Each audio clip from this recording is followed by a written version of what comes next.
إن الحمد لله نحمده ونستعينه ونستهديه ونستغفره ونعوذ بالله من شرور أنفسنا ومن سيئات أعمالنا من يهده الله فلا مضل له ومن يضلل فلا هادي له أشهد أن لا إله إلا الله وحده لا شريك له وأشهد أن محمدا عبده ورسوله اللهم صل وسلم على محمد وعلى آله وصحبه والتابعين بإحسان إلى يوم الدين وبعد. Rabbi syarah li sadri, wahai Tuhanku, lapangkanlah dadaku ini, wa yassir li amri, dan permudahkanlah urusanku, wahlul 'uqdatam min lisani, dan uraikanlah kekeluhan lidahku, yafqahu qawli, supaya mereka memahami kata-kataku ini. Saudara-saudari, sahabat-sahabiah, muslimin muslimat, mudah-mudahan dirahmati dan diberkati oleh Allah Subhanahu wa taala. Pada malam ini kita akan sambung perbincangan kita berdasarkan tulisan Imam Ibn Taymiyah dalam buku beliau, iaitu yang bertajuk Perbezaan antara wali Allah dan wali syaitan. Dalam kuliah kita yang lalu kita telah membicarakan serba sedikit apakah dia perbezaan yang ada di antara wali Allah dan wali syaitan berdasarkan kepada beberapa petikan daripada ayat-ayat Al-Quranul Karim. Maka pada malam ini kita sambung sedikit daripada perbincangan kita yang lalu, di mana dalam buku tulisan Imam Ibn Taymiyah ini dia membawakan kepada kita surah An-Nahl ayat yang ke-98 hinggalah yang ke-100, di mana Allah Ta'ala berfirman, A'udzu billahi minasyaitonir rajim, fa idza qara'tal qur'ana fasta'idz billahi minasyaitonir rajim, innahu laysa lahu sultanun 'alal ladzina amanu wa 'ala rabbihim yatawakkalun, innama sultanuhu 'alal ladzina yatawallawnahu wal ladzina hum bihi musyrikun. Apabila kamu membaca Al-Quran, hendaklah kamu meminta perlindungan daripada Allah daripada syaitan yang direjam. Sesungguhnya syaitan itu tidak mempunyai kekuasaan ke atas orang yang beriman dan bertawakal kepada Allah. Maknanya syaitan dia tidak ada kuasa ke atas orang-orang Islam yang beriman dan bertawakal, berserah kepada Allah Ta'ala. Sesungguhnya kekuasaan syaitan itu hanyalah ke atas orang-orang yang mengambilnya sebagai pemimpin dan orang-orang yang mempersekutukannya dengan Allah Subhanahu wa Ta'ala. Baik, sidang hadirin mukminin, daripada surah An-Nahl ayat 98 hinggalah ayat yang ke-100, Imam Ibn Taymiyah dibawakan kepada kita bagaimana Allah Ta'ala menceritakan kepada kita bahawa apabila kita membaca Al-Quran, maka hendaklah kita baca A'udzu billahi minasyaitonir rajim. Soalan yang mungkin timbul dalam kepala kita ialah, macam mana kita sedang berhadapan dengan Al-Quran, Quran tu depan kita dan kita baca Quran. Tiba-tiba kenapa bila kita baca Quran dan Quran itu merupakan wahyu daripada Allah Ta'ala, kenapa perlu kita meminta perlindungan daripada syaitan? Kalau kita ikut logik akal kita ialah, kita membaca Al-Quran, maka dengan sendirinya syaitan akan melarikan diri dia daripada kita.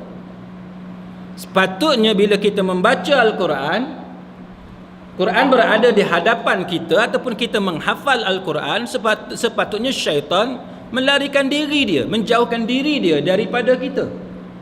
Tetapi berdasarkan kepada surah An-Nahl ayat 98 sampai ayat yang ke-100 ini, sidang hadirin mukminin menunjukkan kepada kita bahawa walaupun kita berada di hadapan Al-Quran, walaupun kita membaca kalimah-kalimah wahyu daripada Allah Ta'ala, kalimah-kalimah kalamullah, kalam daripada Allah Ta'ala, tetapi dalam saat seperti itu pun syaitan masih boleh melakukan tipu daya dia.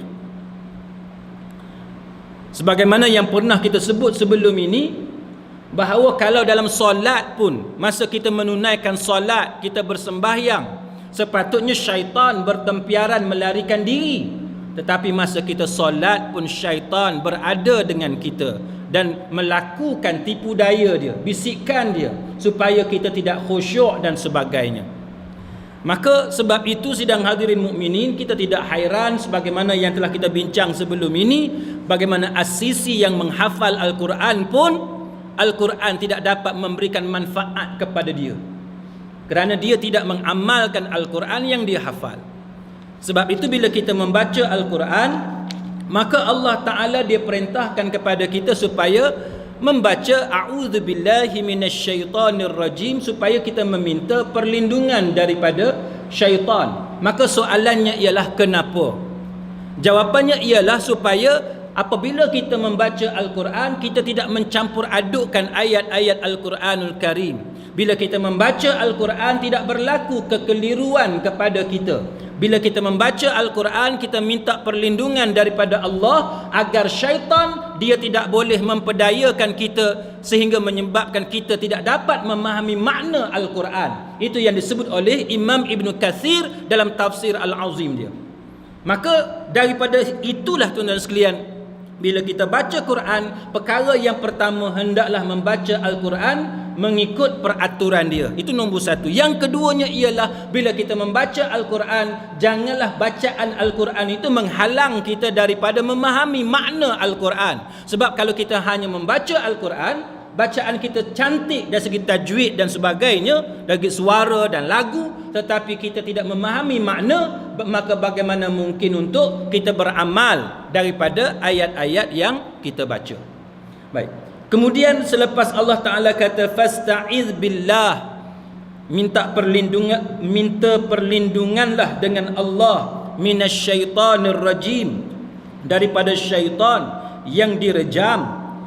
Maka Allah Ta'ala sebut innahu laisa lahu sultanun, syaitan itu dia tidak ada kuasa ke atas siapa?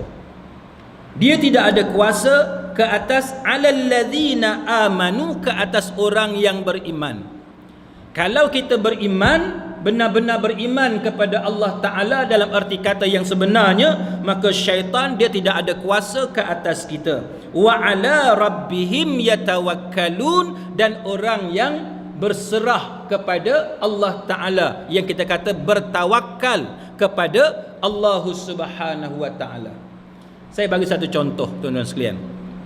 Tawakal, kalau tuan-tuan belajar hadis dan sebagainya, tuan-tuan akan jumpa satu contoh yang mana disebut bahawa seperti burung yang keluar pada waktu pagi.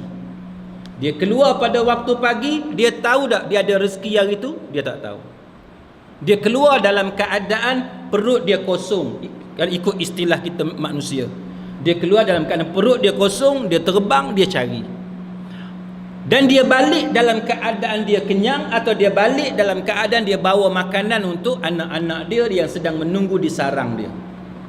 Maknanya tuan-tuan, masa dia keluar tadi, dia tidak mengetahui apakah jenis rezeki yang dia perolehi pada hari itu. Dan dia tidak tahu kadar rezeki yang Allah Ta'ala tetapkan kepada dia. Tapi dia tetap keluar setiap pagi dan dia balik bila menjelang senja, selepas selesai dia mencari rezeki. Itu yang dimaksudkan sebagai tawakal kepada Allah, sebagaimana tawakalnya burung yang keluar pada waktu pagi mencari rezeki. Sebagaimana kita pada hari ini tuan-tuan, kita berjuang untuk menegakkan agama Allah Ta'ala. Kadang-kadang manusia tidak mempedulikan dakwah kita. Tapi kita tidak tahu mana mungkin suatu masa nanti dengan kesungguhan kita, dengan doa kita kepada Allah Ta'ala, akhirnya dalam suasana manusia tidak boleh menerima kita, Mungkin pada suatu masa akan terbuka pintu hati manusia untuk menerima dakwah daripada kita. Begitulah seterusnya kita dengan anak-anak sebagai satu contoh. Pada waktu kecil anak kita ni, kalau kita ikut tengok hukum adat dia ni, tak ada kerja, tak boleh jadi apa. Kalau ikut hukum adatnya tak ada. Tapi dah banyak contoh yang kita boleh tengok di sekeliling kita, yang mana orang tu masa zaman dia budak-budak dulu, dia budak kampung yang kita tengok dia ni bila besar tak tahu nak jadi apa, tapi rupa-rupanya bila dia besar dia menjadi orang yang sangat hebat. Saya ada saudara, dan saya percaya tuan-tuan juga ada saudara mara yang tuan-tuan boleh tengok sendiri bila dia dewasa, dia menjadi orang yang sangat hebat. Kalau kita nak banding masa dia kecil dulu, tak padan dengan kenakalan dia pada waktu kecil. Begitulah kita tuan-tuan sekalian, bila kita dengan anak-anak, kita hendaklah bertawakal kepada Allah Ta'ala. Memang kita susah hati apa yang akan berlaku kepada anak kita ni, tapi susah hati kita itu janganlah sampai menyebabkan kita berputus asa dalam mendidik anak-anak. Bersangka baiklah kepada Allah, hasil daripada kegigihan kita mendidik dia, maka insya-Allah Allah Ta'ala dia akan bagi peluang kepada kita dengan rezeki daripada Allah Ta'ala yang tidak terduga oleh kita sendiri. Baik, maka dia kata innama sultanuhu 'alal ladzina yatawallawnahu walladzina hum bihi musyrikun. Dia kata sesungguhnya kekuasaan syaitan itu hanyalah ke atas orang-orang yang mengambilnya sebagai pemimpin dan orang-orang yang mempersekutukannya dengan Allah Ta'ala. Siapa yang syaitan yang ada kuasa tuan-tuan? Syaitan ni dia ada kuasa bila kita duk ikut dia. Maksud kita ambil dia sebagai pemimpin, kita lantik dia sebagai pemimpin, ialah kita duk ikut kehendak syaitan.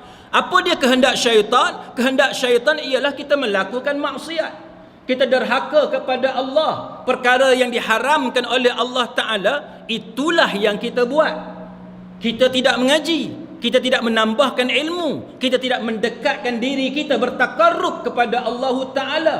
Kita tidak pernah merancang bagaimana untuk mencari keredaan Allah Ta'ala. Kita boleh rancang macam mana nak kembangkan perniagaan kita, kita boleh rancang macam mana nak melancung, macam mana nak bercuti, tapi kita tak boleh merancang macam mana nak solat berjamaah di masjid. Kita tak boleh nak merancang macam mana nak solat sembahyang subuh secara berjamaah. Kita tak boleh merancang macam mana nak bahagikan masa kita supaya ada masa untuk kita baca Quran, ada masa untuk kita bertadabbur, memahami makna-makna yang ada dalam Al-Quran. Tapi kita boleh merancang benda-benda lain. Simpanan nak letak kat mana, duit 10,000 nak letak kat mana, nak ambil ASB ke ASN ke, nak ambil apa ni, public mutual ke dan sebagainya. Macam-macam kita boleh rancang, tetapi untuk akhirat kita tidak merancang. Maka itu adalah contoh tuan-tuan sekalian bagaimana manusia yang mengambil syaitan sebagai pemimpin dia. Tuan-tuan sekalian, ni kita dalam minggu pertama bulan 4 ni. Dalam masyarakat kita, kita duk terikut-ikut dengan apa yang orang duk panggil April Fool. April Fool ni apa dia? Maknanya satu hari yang mana dalam masyarakat kita ni 1 hari bulan 4. 1 hari bulan 4 yang mana kita ni buat satu benda untuk mentertawakan orang. Itu kerja kita. Mentertawakan orang ni tuan-tuan, satu benda yang dilarang dalam agama. Yang terbaru tuan-tuan, kat mah kita pun kena juga. Ada orang buat apa kita tak tahulah. Saya pun tak sempat nak tengok dan malas nak tengok pun. Dan dia kata dia harap budak tu tak tahulah budak ke tidak kan. Dia kata harap budak tu bertaubatlah kepada Allah. Saya dipahamkan bahawa hamba Allah tu dia ambil gambar, dia edit gambar tu, dia buat sebagai penumpang yang mana kapal terbang kawan tu crash. Tuan-tuan sekalian, tuan-tuan sekalian, kita ni dengan satu orang yang kita tak setuju, kalau kita tak setuju satu benda dengan dia, kita janganlah buat benda-benda yang macam tu, tapi hendaklah kita bagi nasihat, kita buat teguran, sama ada teguran itu lembut ataupun keras, bergantung kepada isu yang terlibat, bergantung kepada tahap mana keseriusan isu berkenaan, tetapi kita mempermain-mainkan orang macam tu, itu bukan akhlak seorang Islam. Itu bukan akhlak seorang Islam. Baik, April Fool ni tuan-tuan sekalian, kalau kita tengok di dalam hadis-hadis Nabi sallallahu alaihi wasallam, contohnya dalam satu hadis baginda menyebut, wailul lilladzi yuhadditsu fayakdzibu liyudhika bihil qauma wailul lahu wailullah. Nabi kata, hadis ini diriwayatkan oleh Imam Abu Dawud, diriwayatkan oleh Imam At-Tirmizi, dan Al-Hafiz Abu Tahir mengatakan bahawa sanad hadis ini sebagai hasan. Nabi kata apa? Wailul lilladzi yuhadditsu fayakdzibu liyudhika bihil qaum. Nabi kata, celakalah orang yang berbicara kemudian dia berdusta agar suatu kaum ketawa ke atasnya. Dia buat satu benda, Nabi kata celakalah kepada jenis manusia ataupun satu kumpulan manusia yang mana dia bercakap, dan benda yang dia bercakap tu adalah benda dusta, benda bohong, dan tujuan dia bercakap benda bohong itu supaya kaum itu ataupun manusia itu ataupun sekumpulan manusia ketawa di atas perbuatan dia. Dan Nabi sambung lagi, wailullah wailullah. Nabi kata celakalah bagi dia dan celakalah bagi dia. April Fool ni bukan lagu tu, kan? April Fool ni kita buat olok-olok dekat orang, kita buat benda-benda apa istilah orang putih, prank. Tak, kita buat benda-benda yang olok-olok. Bila kena dekat dia, bila orang tu masuk perangkap kita ketawa. Yang ni dalam TV pun ada, kan? Dalam beberapa rancangan TV, kalau tuan-tuan tengok, benda tu ada. Dan ini bukan datang daripada ajaran Islam. Dan Nabi sebut perkataan kepada orang yang buat kerja lagu ni, wailullah wailullah, celakalah bagi dia, celakalah bagi dia. Maknanya tuan-tuan, kita pun hari ni pun kita tak boleh buat kerja lagu tu. Contoh apa dia?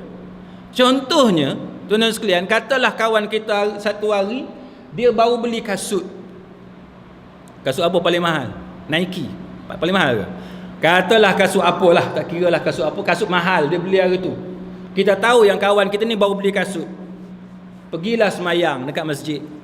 Nah, yang kawan ni mula duk cari tempat nak parking kasut tu, tempat yang paling strategik. Nak bawa masuk dalam masjid. Dekat Malaysia ni orang tak bawa masuk dalam masjid. Kalau dekat Mekah tak apa, biasa dah orang bawa masuk dalam masjid. Mekah Madinah, bubuh dalam plastik bag bawa masuk. Dekat Malaysia orang buat lagu tu, orang gelak lah. Dia pun cari, dia parking kat mana-mana. Yang kita ni nak usik dia. Kita nak usik dia, tuan-tuan. Dia pun masuk, kita masuk dengan dia sekali. Kita pun duduk dalam 5 minit dalam masjid, kita pura-pura keluar daripada masjid, pergi ambil kasut, sembunyi, bubuh dalam kereta kita. Pasal apa? Sebab nak usik kawan tu. Habis semayang, kawan tu keluar, tuan-tuan boleh tengok air muka dia macam mana, kan? Saya baru ni saya duduk tengok satu kasut Nike apa tu, harga 400. Saya kata kalau aku beli kasut ni, tak khusyuk semayang. Contohnya ada, contohnya macam tu, tak khusyuk semayang.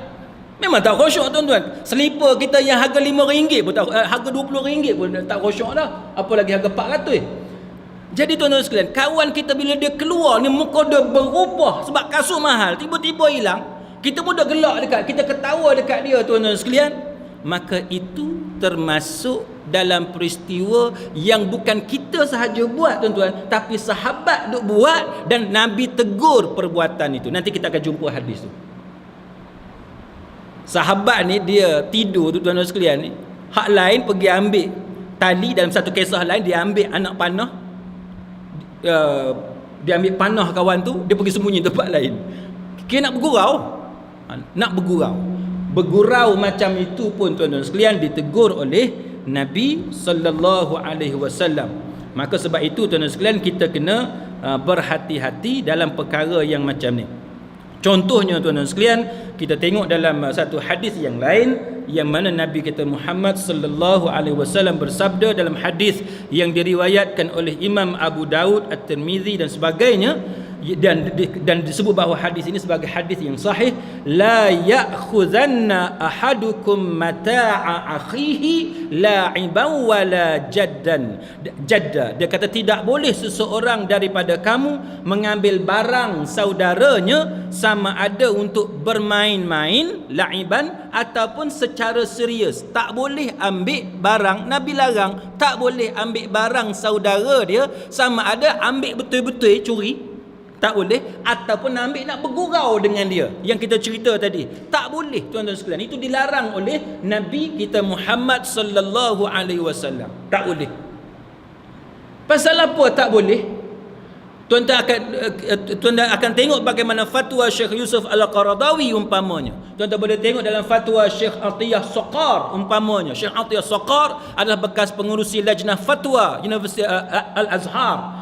Mereka berdua ni tuan-tuan, ulama besar contemporary ni, mengatakan bahawa antara sebab Islam ni satu agama yang melarang kita buat benda-benda macam ni, selain daripada menipu ni perangai syaitan, selain daripada buat nyaya kat orang ni, mempermain-mainkan orang ni perangai syaitan, dia kata bahawa Islam ni satu agama yang sangat mementingkan kita melihat consequences daripada perbuatan kita, akibat benda yang kita buat.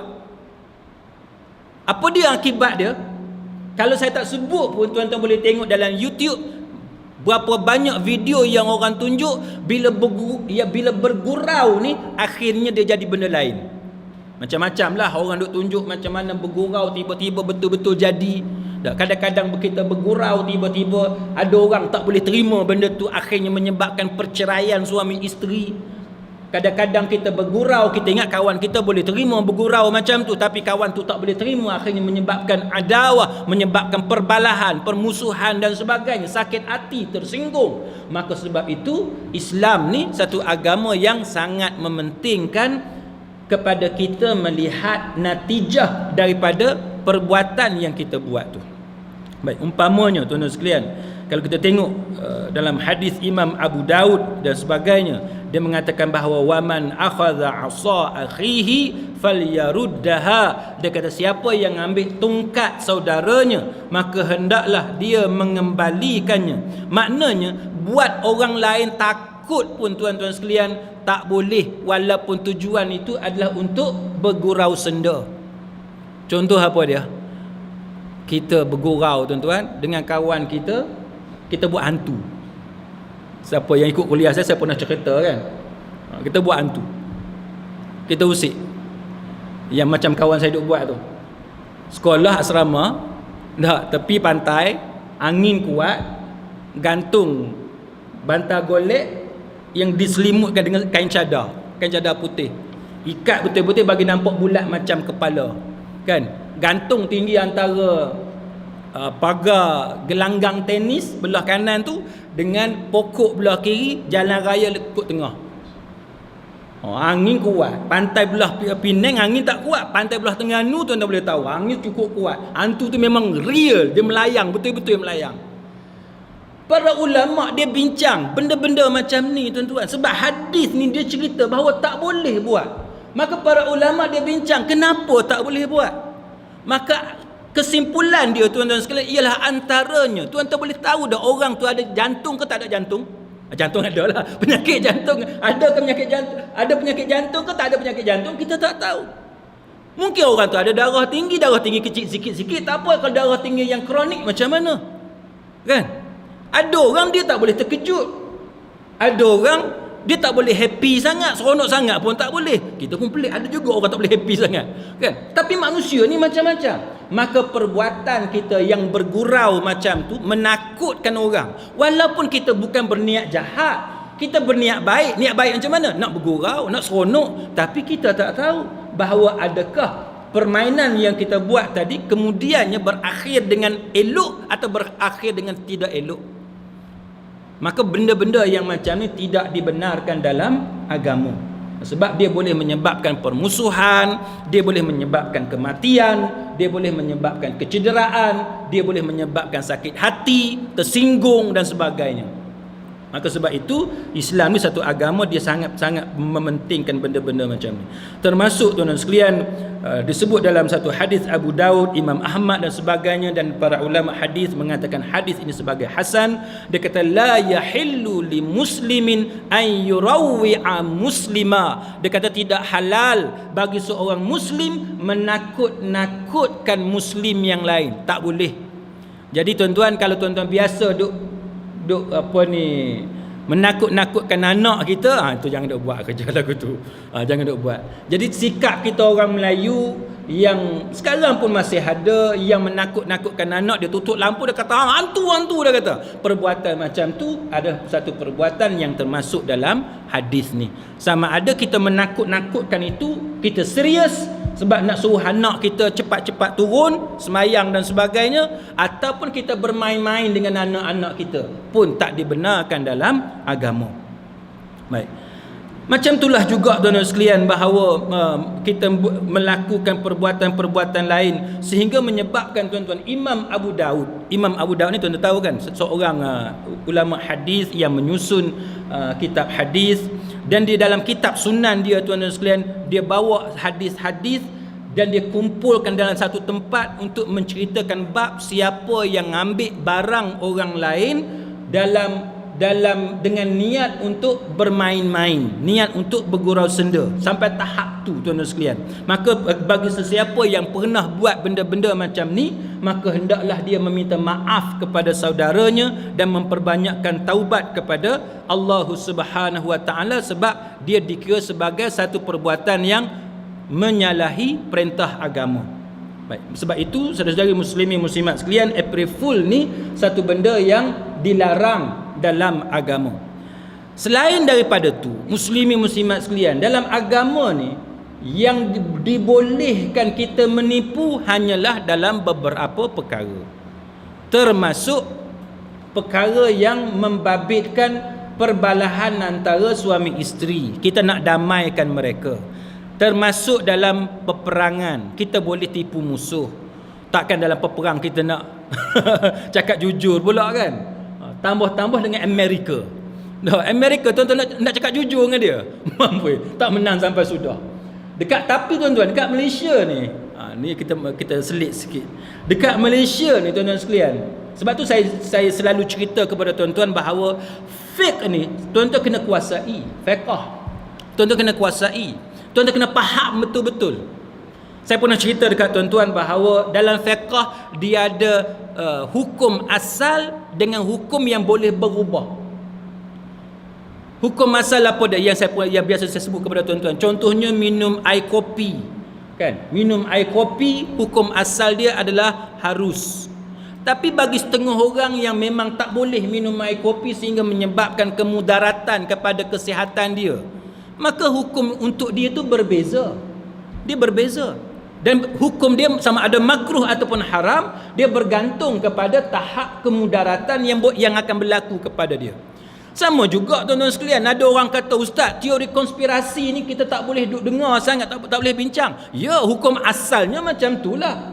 Sama juga orang duk cakap rumus kita tak boleh dengar. Ya, hukum asal dia macam tu. Tapi dekat Malaysia tuan-tuan, special. Dekat Malaysia banyak dah jadi rumus more reliable than official statement. Betul tak? Khabar angin tu dalam banyak kejadian di Malaysia, ada ketikanya tuan-tuan sekalian lebih more reliable. Boleh ni pandai bahasa Inggeris, bahasa Melayu tak pandai dah. Maknanya kita lebih boleh percaya kepada khabar angin berbanding dengan kenyataan rasmi. Banyak dah jadi tuan-tuan. Ni yang terbaru ni, yang kapal terbang, nampak gayanya makin lama makin nak serupa macam khabar angin. Tu masalah dia tuan-tuan. Tapi pihak berkuasa kata jangan spekulate. Mana jangan buat spekulasi. Memanglah kita tak mau buat spekulasi, tapi masalahnya perangai hang tu daripada dulu lagu tu lah. Benda hak betul, hang cakap tak betul. Akhirnya apa jadi? Bila terkeluar fakta-fakta, kemudiannya barulah kita mengetahui cerita sebenar. Dan cerita sebenar tu kita tengok, bila kita compare balik, serupa dengan khabar angin. Itu masalah. Kemudian kenyataan rasmi ni makin lama makin nampak bohong, makin lama makin nampak bohong, makin lama makin kontradik antara satu sama lain, menyebabkan rakyat tidak lagi percaya kepada pihak berkuasa. Bukan salah kita tuan-tuan, salah pihak berkuasa yang mengamalkan sikap sebegitu rupa. Jadi sebab itu tuan-tuan, dalam hukum agama ni dia ada hukum asal dan dia ada satu hukum yang mana dia boleh berubah dengan sebab faktor-faktor tersendiri yang ada kepada keadaan pada masa itu. Baik. Muslimin muslimat sekalian, kalau kita tengok dalam Al-Quran umpamanya, dia ada satu ayat yang menceritakan kepada kita sebab apa kita menipu ni tak boleh. Umpamanya kita tengok dalam surah, siapa yang ada smartphone dia boleh tengok dalam surah yang ke-9. Surah yang ke-9, kalau tuan-tuan nak tengok contohnya ayat yang ke-77, saya ambil gist. Dia kata a'udzubillahi minasyaitonir rajim fa'aqabahum nifaqan fi qulubihim ila yaumi yalqawnahu bima akhlafullaha ma wa'aduhu wa bima kanu yakdzibun. Akibatnya Allah Ta'ala menimbulkan perasaan munafik dalam hati mereka berkekalan hingga ke masa mereka menemui Allah Subhanahu wa Ta'ala. Sebab apa? Sebab mereka telah memungkiri apa yang mereka janjikan kepada Allah, dan juga kerana mereka sentiasa berdusta. Jadi para ulama bila dia berbincang tentang masalah hukum April Fool ni tuan-tuan sekalian, kenapa dia haram? Maka benda asasnya ialah kerana pembohongan yang dibuat. Dan pembohongan itu para ulama mengaitkan dengan sifat munafik, sebagaimana dalil yang ada dalam Quran dan dalil yang ada dalam hadis-hadis Nabi, termasuk daripada ayat yang kita bacakan ini, yang mana Allah Ta'ala sebut sendiri bahawa Allah Ta'ala menimbulkan perasaan munafik dalam hati mereka, dan perasaan munafik itu ada dalam hati mereka itu secara berkekalan. Dia duduk lama dalam hati dia tu, dan sampai akhirnya sampai mereka mati menemui Allah Subhanahu wa Ta'ala, sampai tahap tu. Sampai tahap tu. Maka sebab itu dan Allah Ta'ala menyebut bahawa punca kepada timbulnya sifat munafik dalam hati mereka sebab ada dua perangai yang mereka duk buat. Nombor satunya ialah sebab mereka ini selalu memungkiri janji mereka dengan Allah Subhanahu wa Ta'ala, dan nombor duanya kerana mereka selalu cakap bohong.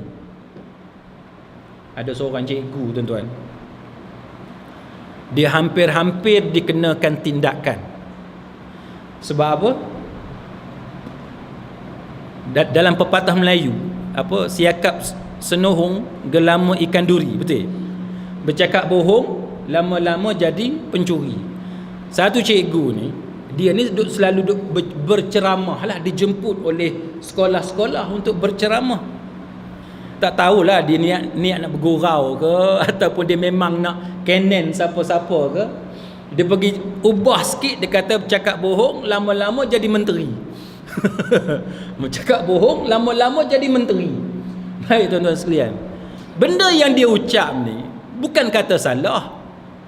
Cynical, kan? Cynical maknanya dia menyindir perbuatan menteri, perbuatan orang besar yang selalu mungkir janji, selalu cakap bohong dan sebagainya. Tapi dia nasib baik kerana tidak dikenakan tindakan, tapi hampir-hampir kena tindakan. Jadi kalau tuan-tuan nak cakap lagu tu, tuan-tuan kena kerja sendiri macam saya lah.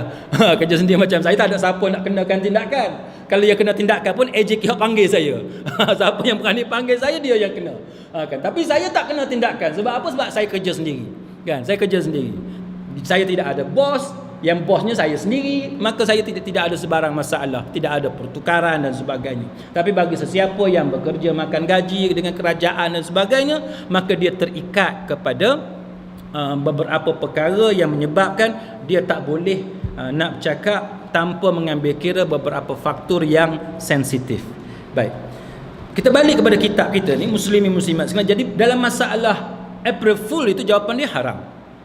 Kita tak boleh buat. Jadi kita jangan nak bergurau, kita nak cakap bohong, tak boleh. Tapi kalau tuan-tuan kata, ustaz saya nak bergurau dengan isteri saya, boleh tak? Bergurau dengan isteri tu dia masuk tajuk lain. Dia masuk tajuk lain. Contohnya isteri kita, tapi bukan April Fool lah. Bukan April Fool. Kalau isteri kita semangat ni tuan-tuan, dia ajak kita pergi beli minyak wangi. Kita dah lah pergi shopping malas. Suruh cari minyak wangi pula, lagilah malas. Dia pun pilihlah minyak wangi, ada 3-4 jenis, 3-4 botol tuan-tuan sekalian. Balik rumah malam tu 4 botol tu dia sembur dekat tu pun. Hak wangi last sekali jadi pening. Kita jadi pening tuan-tuan. Kemudian dia akan tanya, abang saya wangi tak? Kalau tuan-tuan jawab tak wangi, agak-agak lagu mana?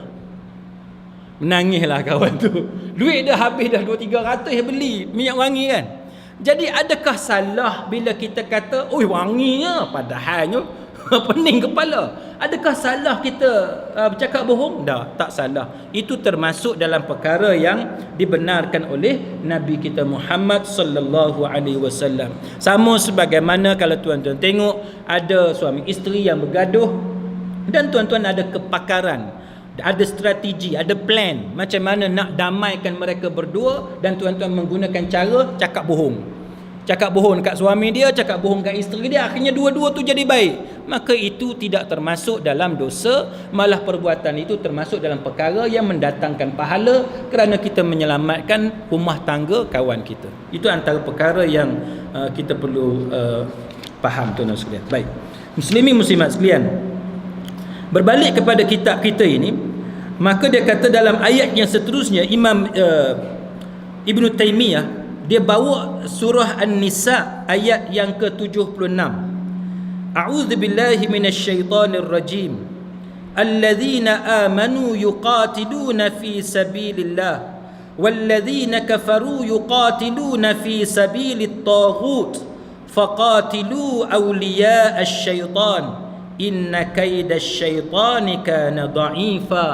Dia kata, dan orang-orang, Allah Ta'ala sebut, dan orang-orang yang beriman yang berperang pada jalan Allah, dan orang-orang kafir berperang pada jalan taghut. Sebab itu perangilah kawan-kawan syaitan itu, kerana sesungguhnya tipu daya syaitan itu adalah lemah. Baik, dalam ayat ni yang pertama dia kata golongan yang beriman, dan perkataan yang dia guna yuqatilun, maknanya perang. Tak? Yang berperang. Beza antara orang yang beriman dengan golongan yang kafir ini ialah cara dia berperang. Kalau istilah kita sekarang ni kita kata kaifiat. Kan? Kaifiat dia, cara dia berperang. Orang yang beriman dia berperang fi sabilillah, pada jalan Allah Ta'ala.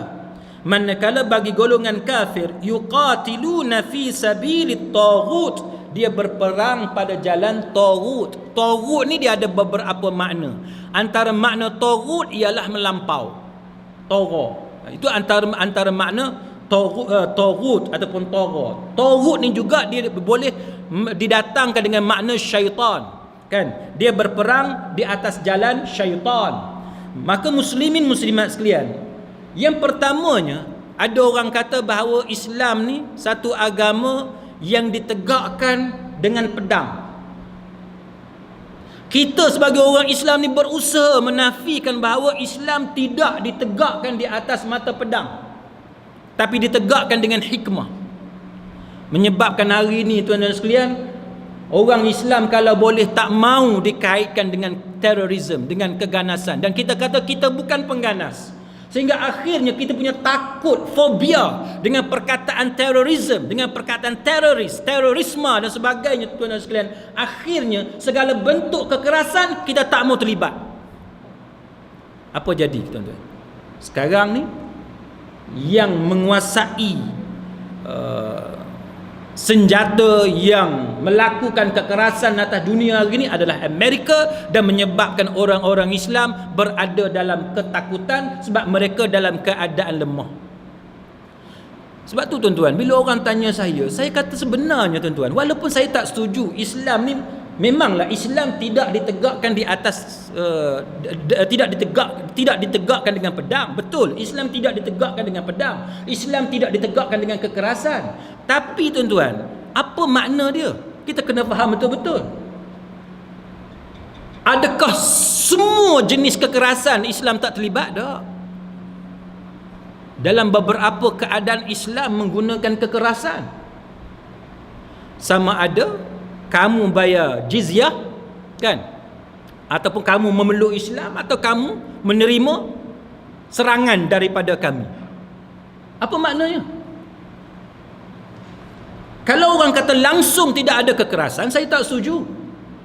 Maknanya Islam juga mengajar kepada kita kekerasan. Cuma tak boleh paksa orang tu masuk Islam, itu je. Paksa orang masuk Islam tak boleh. Tetapi kekerasan adalah perlu supaya musuh gentar kepada kita, supaya musuh takut. Tuan-tuan tengoklah dalam masyarakat kita, siapa yang jenis lembek, apa jadi? Bukan orang kesian kat dia, orang pijak kepala dia. Itu perangai manusia. Sebagaimana sekarang, tuan-tuan tengok sekarang dengan Amerika, siapa berani? Semua orang takut. Amerika dituduh kita pengganas, padahal dia yang jadi pengganas. Ada siapa berani kata dekat Amerika pengganas? Tak ada. Yang berani kata pengganas hanyalah orang macam kita. Tapi kerajaan Islam tak berani panggil Amerika sebagai pengganas. Ini contoh, tuan-tuan sekalian.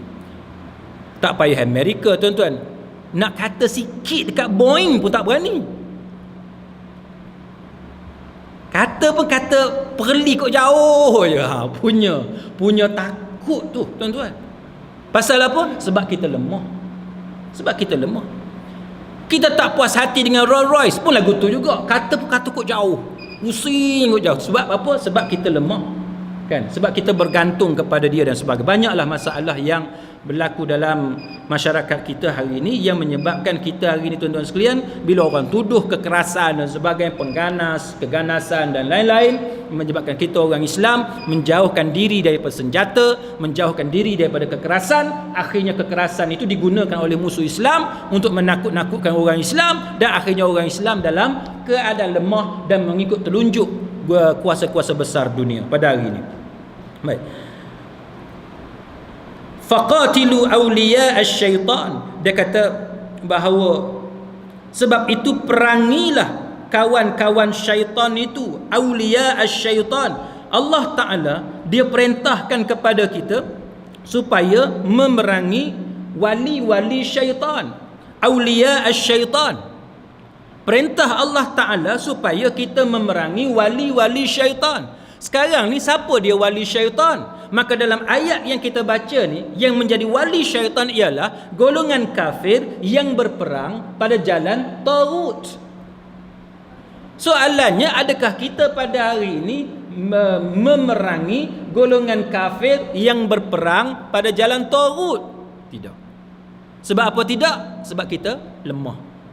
Sebab kita tidak ada kekuatan. Kita tidak ada ilmu yang mencukupi, tidak ada teknologi yang mencukupi untuk menentang apa yang disebut sebagai wali-wali syaitan, awliya asy-syaitan, wali-wali syaitan. Walaupun perintah daripada Allah Ta'ala supaya kita memerangi wali-wali syaitan. Dan Allah Ta'ala dia bagi pengharapan kepada kita, inna kaidasy-syaitani kana dha'ifa.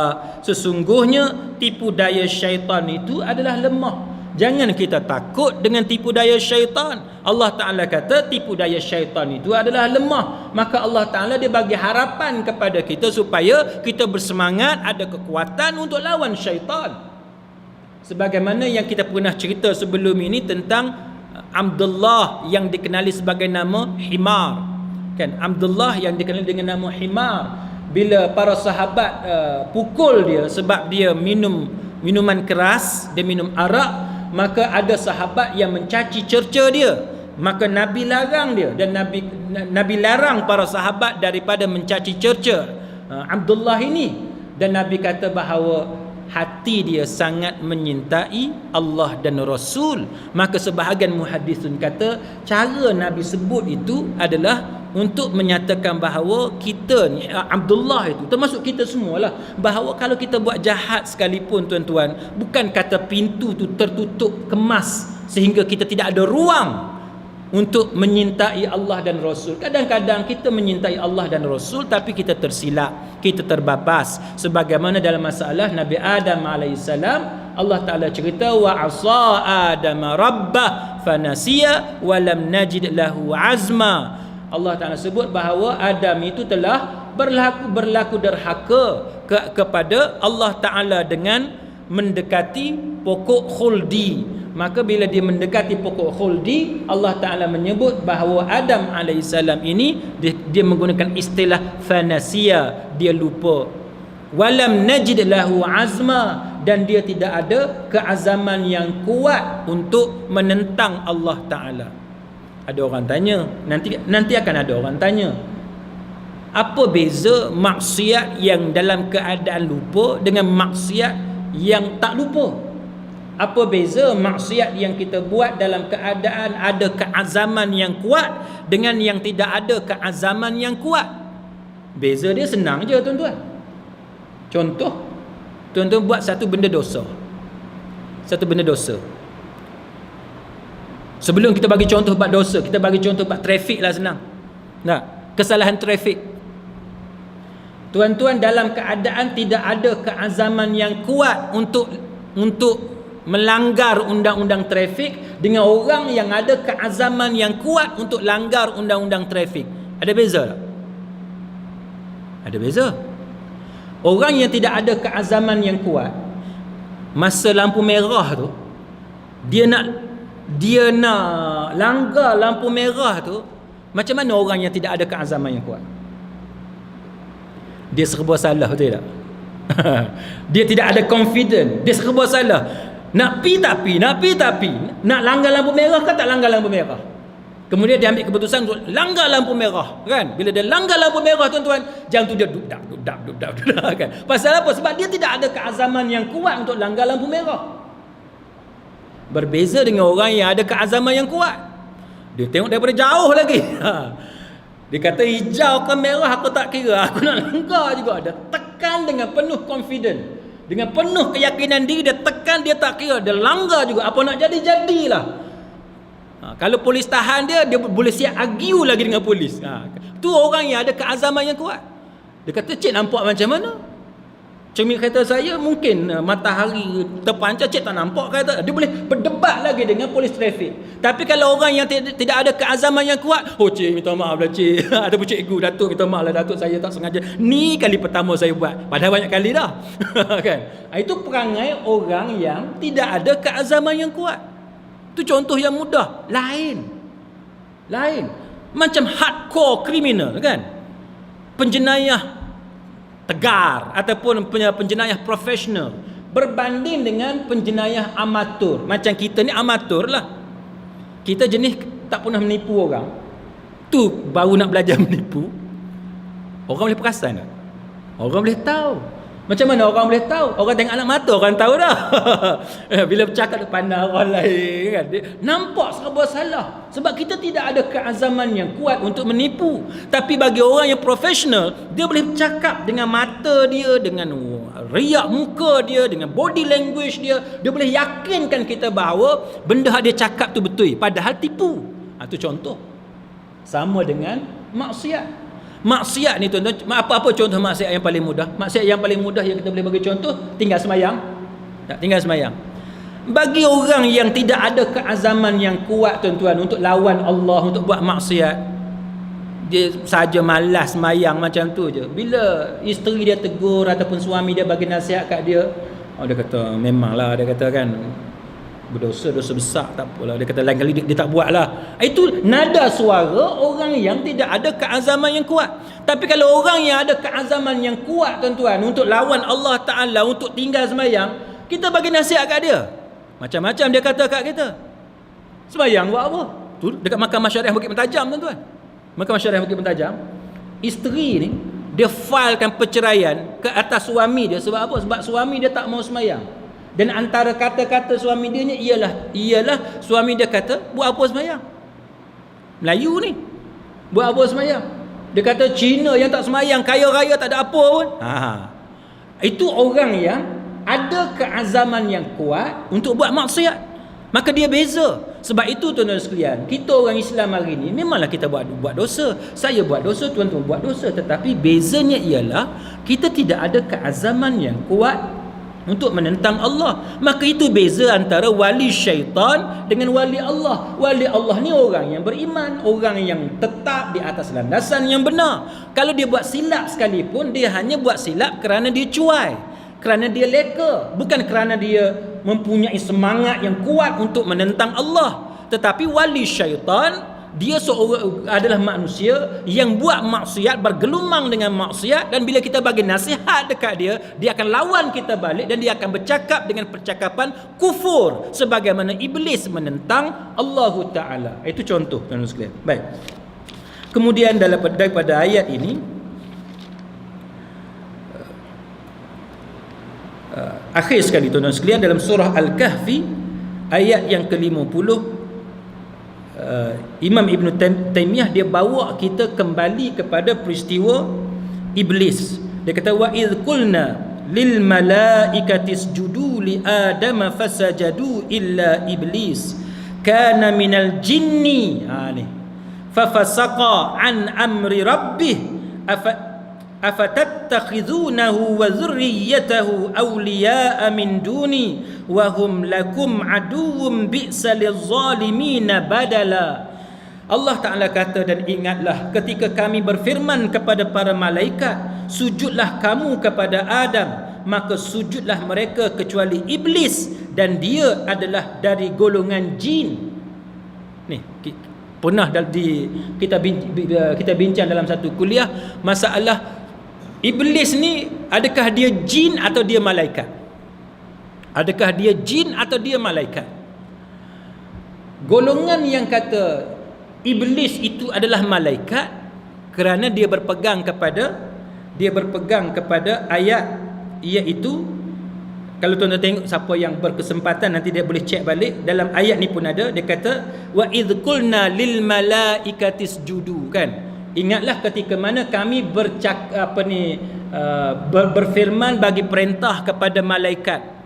Perintah apa? Sujud kepada malaikat, kan? Kepada malaikat li Adam, untuk sujud kepada Nabi Adam. Fasajadu, semua tu sujud, illa iblis, kecuali iblis. Maka sebahagian ulama dia kata bahawa iblis ni daripada malaikat, sebab perkataan tu ialah Allah Ta'ala perintahkan malaikat, maka semua tu sujud kecuali iblis. Maka sebab tu dia kata iblis ni sebahagian daripada malaikat. Pendapat yang kedua yang mengatakan bahawa no, dia kata iblis bukan sebahagian daripada malaikat. Sebab contohnya ayat ni dengan jelas Allah Ta'ala menyebut illa iblis, kecuali iblis, kana minal jin, dia daripada jin. Jadi bila tuan-tuan tengok nas yang macam ni, tuan-tuan nak ambil yang mana? Tuan-tuan nak ambil yang mana? Tuan-tuan nak ambil iblis tu sebenarnya daripada golongan malaikat sebagaimana pendapat yang pertama, ataupun tuan-tuan nak ambil pendapat yang kedua? Dia kata ayat ni terang sebut kana minal jin, dia daripada golongan jin. Tuan-tuan nak ambil yang mana? Jin, kan? Jin. Dan itu pendapat yang rajih, pendapat yang paling kuat, yang terkuat. Sebab apa? Yang pertamanya, ayat ni jelas sebut dia daripada golongan jin. Itu nombor satu. Nombor dua, tuan-tuan sekalian, para ulama, para mufassirun, dia membincangkan bahawa sikap ataupun kriteria, ciri yang ada kepada malaikat ialah dia takkan sama sekali lawan Allah Ta'ala. Itu ciri malaikat. Ciri malaikat, dia takkan lawan Allah Ta'ala. Dia tidak akan derhaka kepada Allah Ta'ala. Itu ciri malaikat, sebagaimana yang pernah kita bincang dalam tafsir surah At-Tahrim. Dia tidak akan berlaku derhaka kepada Allah Ta'ala. Itu kriteria utama malaikat. Maka sebab itu pendapat yang kedua itu adalah pendapat yang lebih tepat, yang lebih kuat jika dibandingkan dengan pendapat yang pertama. Baik, dia kata fafasaqa an amri rabbih, maka dia derhaka kepada perintah Tuhan dia. Afatattakhizunahu wa dzurriyyatahu awliya'a min duni, maka Allah Taala kata, tanya dekat kita balik, patutkah kamu ambil dia? Ambil siapa? Iblis. Patutkah kamu ambil dia, yakni iblis dan keturunannya sebagai aulia? Aulia ni kalau bahasa Melayu kita dalam konteks perbincangan kita malam ni, aulia tu ialah jamak kepada wali. Adakah patut kamu ambil dia sebagai wali selain min duni, selain daripada aku? Sebab tu kita sebut bahawa aulia ataupun wali ni ada ketikanya dia bermaksud pemimpin, ada masanya dia bermaksud kawan ataupun teman, ada ketikanya dia bermaksud pembantu ataupun penolong dan sebagainya. Dia tengok kepada konteks ayat yang terbabit. Wa hum lakum aduwwum bi'sal zalimin badala, sedangkan mereka adalah musuh kamu. Amatlah buruklah iblis itu sebagai pengganti daripada Allah bagi orang-orang yang zalim. Tuan-tuan sekalian, maka soalannya, adakah ada di kalangan manusia yang mengambil iblis sebagai pemimpin ataupun sebagai kawan? Jawapan dia, kita tak payah pergi jauh, kita tengok keliling kita pun kita dah tahu dah. Ada orang yang ambil syaitan ini sebagai pemimpin dia, sebagai ikutan dia, sebagai kawan dia, sehingga menyebabkan orang seperti ini dia meninggalkan Allah Ta'ala. Contohnya, tuan-tuan sekalian, kalau tuan-tuan tengok bagi sesiapa yang minat muzik, ada muzik-muzik yang menyembah syaitan. Dulu-dulu saya ingat masa zaman saya sekolah menengah pun dah ada dah. Kan? Kita buat jari kita lambang tertentu, itu adalah lambang orang yang menyembah syaitan. Dulu pun yang duk sibuk dalam negara kita isu budak-budak sekolah ni dulu. Black metal dan sebagainya, yang kencing atas Quran, pijak Quran di Sungai Petani dan sebagainya. Itu semua contoh. Kalau orang kata, Syekh, ada ke orang menyembah setan ni? Jawapan dia, ya.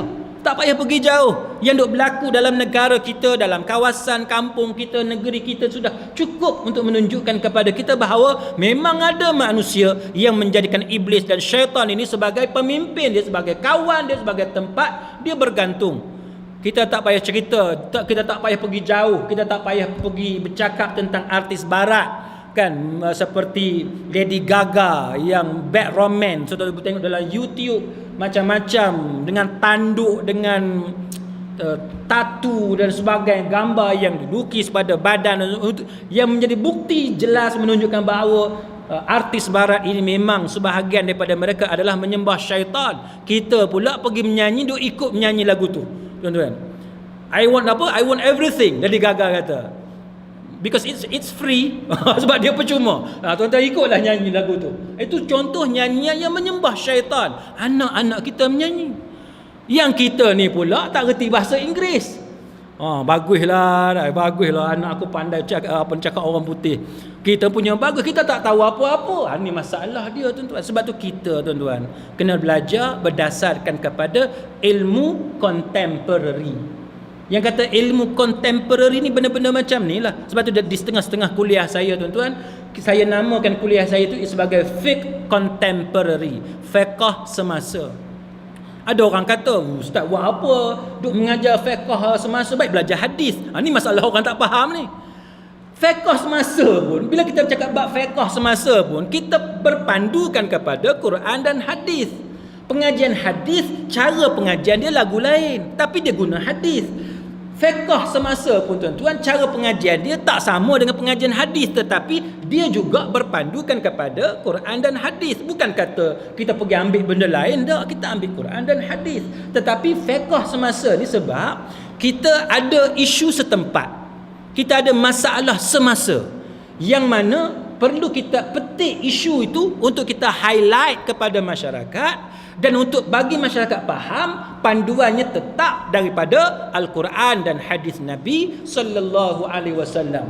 Cuma kita tak mengajilah sanad, kita tak mengajilah bab-bab tu, kita cuma buat ringkasan, ni hadis daripada Nabi, hadis yang sahih, cerita dia macam ni. Nak cerita bab sanad, dia kena pergi kepada kelas-kelas hadis yang dikendalikan oleh ulama-ulama yang pakar dalam bidang hadis. Baik, jadi muslimin muslimat sekalian, akhirnya dia kata bahawa amatlah buruk iblis itu sebagai pengganti daripada Allah bagi orang-orang yang zalim. Sebab apa zalim? Sebab wad'a syai' fi ghairi mahalli, letak satu benda tak sesuai dengan tempat dia, maka dia seorang yang zalim. Sepatutnya wali dia adalah Allah, tetapi dia pergi ambil wali dia adalah iblis, adalah syaitan. Sepatutnya wali kita, teman rapat kita adalah orang-orang soleh, orang-orang yang beriman. Tetapi ada manusia yang pergi mengambil syaitan-syaitan manusia sebagai wali dia, sebagai teman rapat dia. Maka sebab itu tuan-tuan sekalian, pengajian yang diutarakan kepada kita oleh Imam Ibn Taymiyah ini dengan memberikan dua benda sebagai perbandingan supaya kita faham bahawa yang kata wali Allah ni bukanlah istilah wali Allah yang orang Melayu duk biasa faham. Orang Melayu dia biasa faham wali Allah ni bila orang tu boleh berjalan atas air, tu wali Allah. Tak, bukan macam tu. Bukan macam itu, karamat yang Allah Taala bagi. Tu keramat tu cerita lain. Maunah, mukjizat tu cerita lain.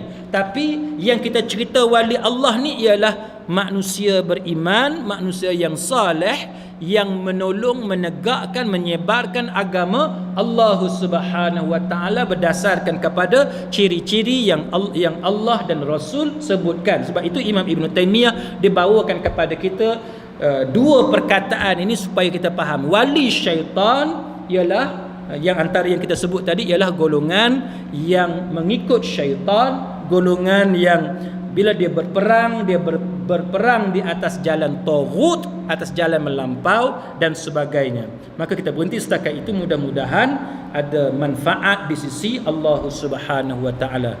Ada sebarang soalan? Ada? Ya.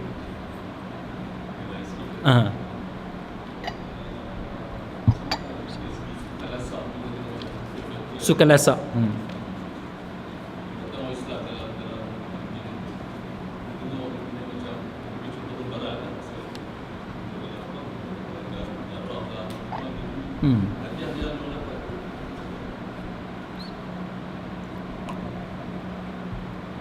Soalannya tuan-tuan, dalam zaman kita sekarang ni dia ada jenis sukan ataupun hiburan ataupun aktiviti yang kita kata sukan ekstrim ataupun hiburan ekstrim. Ekstrim ni tuan-tuan fahamlah, benda yang melampau lah.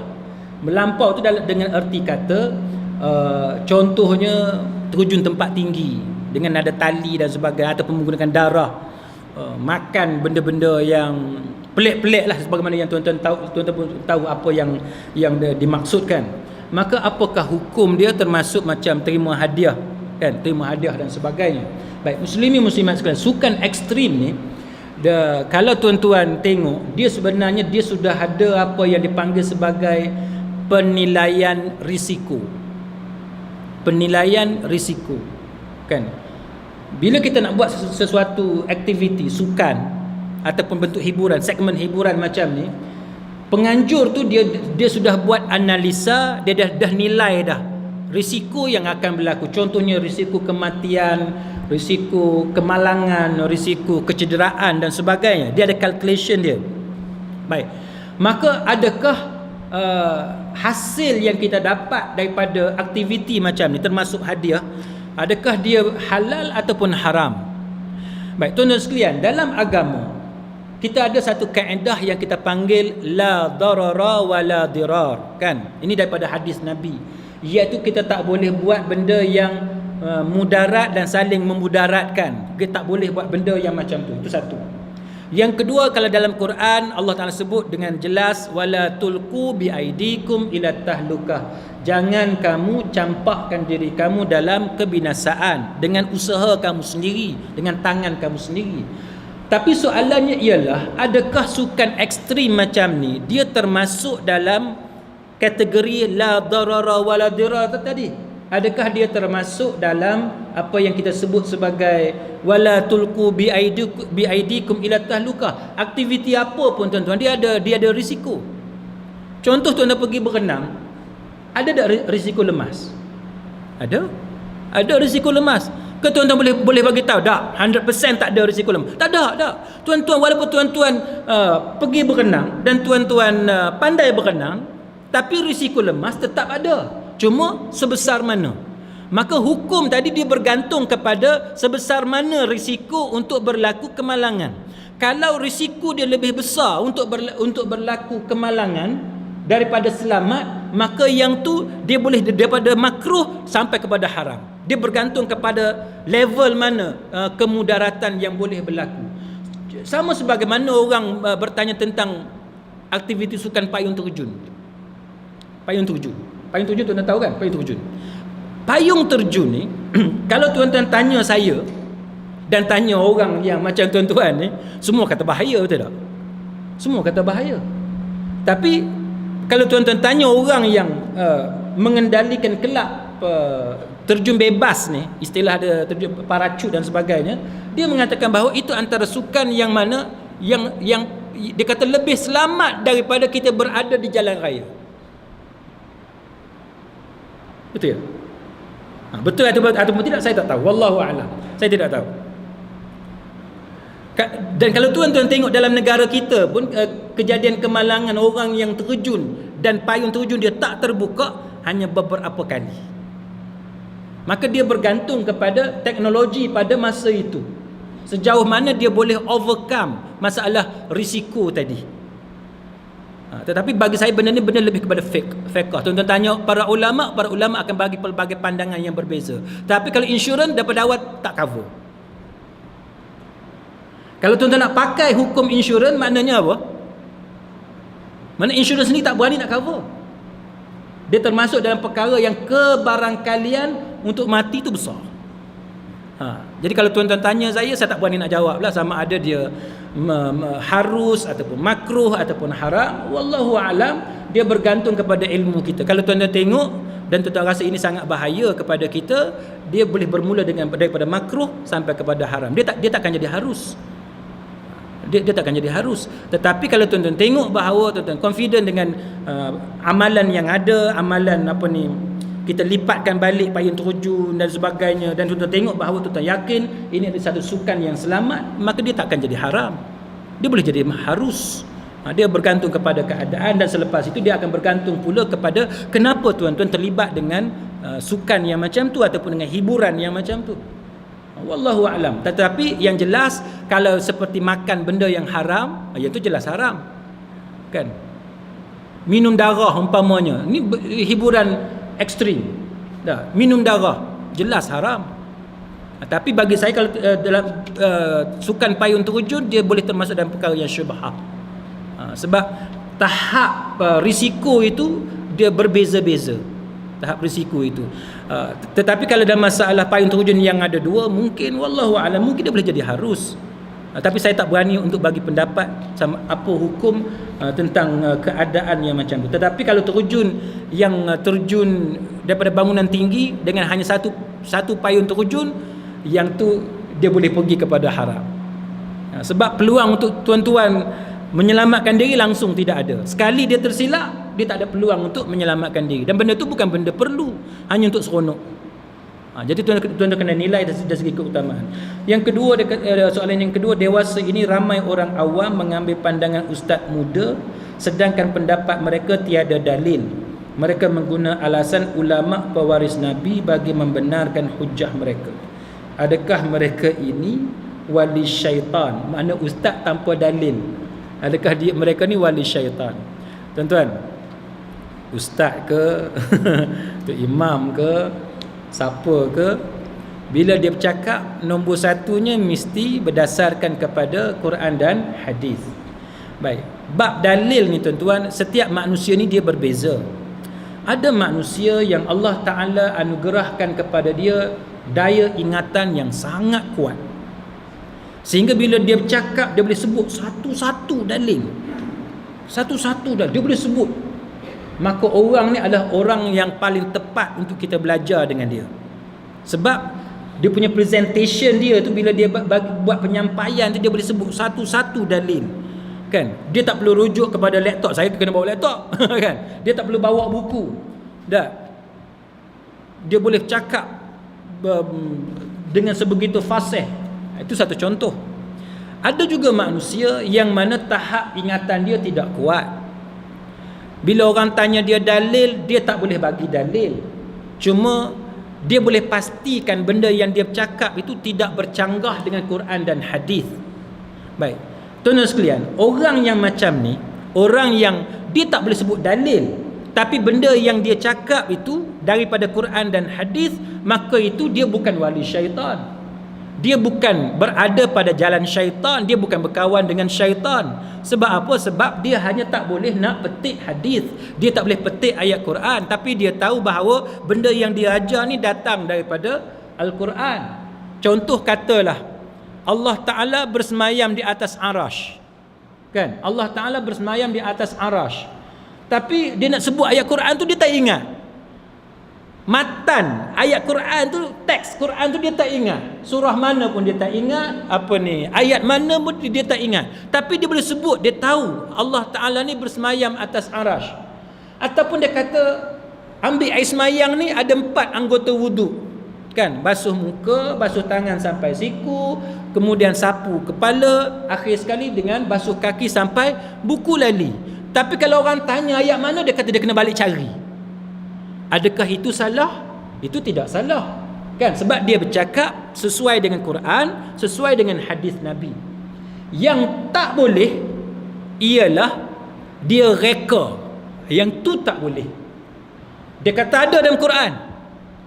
Contohnya apa dia? Semayang 5 waktu ada dalam Quran. Padahal mana ada semayang 5 waktu dalam Quran? Tak ada. Semayang 5 waktu dalam hadis. Maka itu tak boleh, sebab dia berdusta atas nama Allah, berdusta atas nama Nabi pun tak boleh, apatah lagi berdusta atas nama Allah. Sembahyang 5 waktu dengan subuh, zuhur sampai kepada isyak disebut dalam hadis, tapi tak disebut dalam Al-Quran.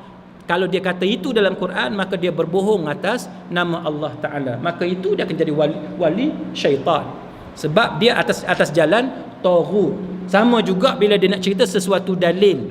Bila dia nak cerita sesuatu dalil, dia mesti bila dia nak cerita tentang sesuatu hukum, dia mesti sesuai dengan dalil.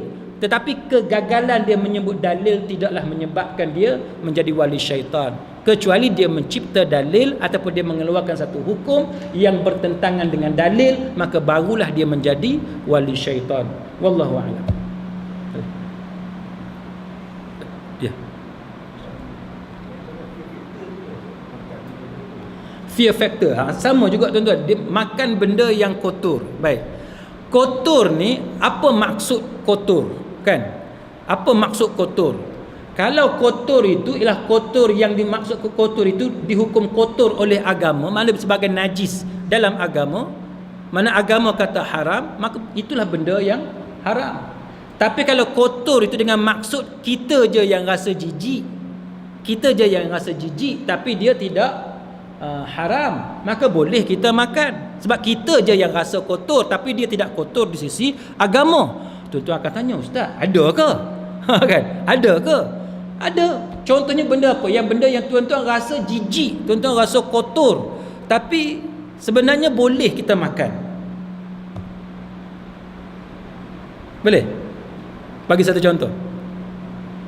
Tuan-tuan tahu perut ikan? Perut ikan tahu? Perut ikan, khilaf ulama boleh makan ke tak boleh makan. Perut ikan bilis tak apa. Perut ikan bilis memang dia kecil, dia dimaafkan. Perut ikan tu, para ulama terbahagi kepada dua, sama ada boleh makan ke tak boleh makan. Itu contoh mudah lah. Bagi tuan-tuan yang berpegang bahawa perut ikan tu haram, tak boleh makan lah, najis. Apa dia? Sama ada perut ikan tu najis ataupun tidak najis. Baik. Bagi siapa yang berpegang bahawa perut ikan tu najis, maka haram dia makan lah, haram lah. kan. Tapi bagi sesiapa yang berpegang perut ikan tu tidak najis, tengok perut ikan tak selera kan, tak selera. Tapi itu mungkin contoh macam tu contoh yang agak melampau, sebab bagi kita di Malaysia ni perut ikan najis. Kita di Malaysia perut ikan kita kata najis. Baik, tak apa. Saya bagi contoh yang kedua, daging yang tak dimasak. Daging yang tak dimasak. Ayam beli dekat kedai, tiba-tiba ustaz jalan ni dia ambil dia tuan-tuan tengok, Allah menyesal aku mengaji dengan dia. Contohnya kita tengok pun kita geli dah. Mana ada orang makan ayam mentah macam tu. Tapi haram tak dia makan ayam mentah? Haram? Tak haram. Tidak haram tuan-tuan makan ayam mentah. Cuma kita je kata, ish dia ni. Kita rasa, sebab kita rasa jijik, kita rasa kotor. Bagi kita yang bersihnya, kita pergi balik basuh dulu, kita masak bagi dia, masak daging tu, masak, lepas tu bagi bubuh macam-macam, inilah buat kuah dia, itu baru kita makan. Ni pergi makan mentah ni kita kata ni hantu ke Dracula. Kan? Tapi adakah dia haram? Dia tidak haram. Dia tidak haram. Dan banyaklah contoh-contoh lain. Contoh apa lagi? Tapi itulah satu contoh benda yang mungkin kita anggap kotor, tetapi sebenarnya di sisi agama dia tidak kotor, maka itu tidak haram. Wallahu a'lam. Ada soalan lain? Ya.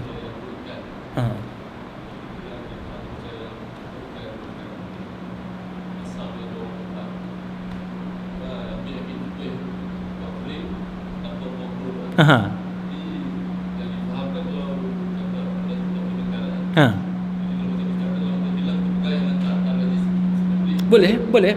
Disebab gini, sebab dalam hadis Nabi sebut apa yang boleh makan? Yang dalam laut. Dalam laut tu boleh makan. Makna dia apa? Bila tuan-tuan belajar usul fiqh, tuan-tuan dekat masjid ni ada kuliah usul fiqh, ada? Usul fiqh? Tak ada. Bila tuan-tuan belajar usul fiqh, tuan-tuan akan belajar bab apa? Bab am dengan khas, bab mutlak dan muqayyad.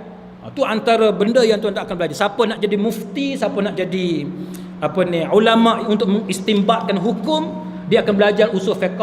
Jadi tuan-tuan nak kena belajar juga, bukan nak jadi ulama. Jadi ulama baguslah, tapi untuk kita memahami macam mana hukum tu dikeluarkan. Baik. Bila Nabi sebut satu benda ataupun Quran, asy-syari' ni maknanya Allah Taala lah yang membuat syariat tu. Bila dia keluarkan satu kita kata undang-undang, mana dalam laut, Nabi sebut dalam laut halal untuk dimakan. Itu apa dia? Mutlak lah. Maknanya Nabi tak sebut muqayyad dia, Nabi tak sebut syarat-syarat dia, Nabi tak kata boleh makan isi perut tak boleh makan. Nabi tak sebut. Nabi hanya sebut hak dekat laut boleh makan. Maka hak dekat laut semua boleh makan. Kecuali dia ada kaitan dengan dalil lain, iaitu dalil tentang kemudaratan. Katalah tuan-tuan jumpa satu binatang di laut yang mana beracun, maka yang tu haram bukan sebab dia tu, tapi sebab racun dia, tuan-tuan sekalian. Sama juga dalam masalah perut tadi, perut ikan. Katalah kita buat kajian, kita dapati perut ikan tu kotor dalam erti kata dia akan memberi mudarat pada tubuh kita, dia ada racun, contoh dia toksik, kan? Kalau dia bersifat racun, maka haram kita makan perut ikan. Itu contoh. Jadi sebab itu tuan-tuan sekalian, dalam masalah perut ikan ni, kita di Malaysia kita ambil itu sebagai najis. Di Malaysia kita ambil sebagai najis. Tapi banyak tempat kalau tuan-tuan pergi ke luar negara, tuan-tuan akan jumpa pendapat-pendapat yang menghalalkan ataupun yang mengharuskan makan perut ikan. Wallahu a'lam.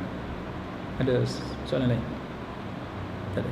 Moga-moga ada pahala di sisi Allah Ta'ala. Wallahu a'lam. Aqulu qawli hadha wa astaghfirullahal azim li wa lakum.